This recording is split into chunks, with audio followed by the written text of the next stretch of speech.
ज़िलहिज्जा का महीना जब शुरू हो जाए तो रसूलुल्लाह सल्लल्लाहु अलैहि वसल्लम की कुछ हिदायत हैं इसके बारे में।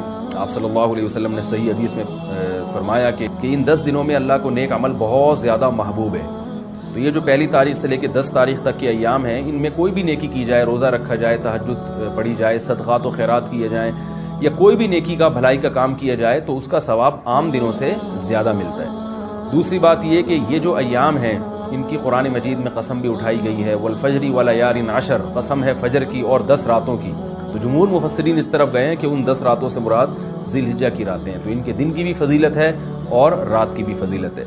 और रसूलुल्लाह सल्लल्लाहु अलैहि वसल्लम ने इन अय्याम के बारे में फरमाया कि जिस शख्स का इरादा हो, सही हदीस है, जिस शख्स का इरादा हो कुर्बानी करने का, तो उसको चाहिए कि इन दिनों में अपने नाखून और बाल ना काटे। बेहतर है, मुस्तहब है, कोई फ़र्ज़ वाजिब नहीं है, लेकिन अफजल ये है कि जिसने कुर्बानी करनी हो तो वो पहली तारीख से लेकर जब तक कुर्बानी ना कर ले वो अपने बाल और नाखून ना काटे।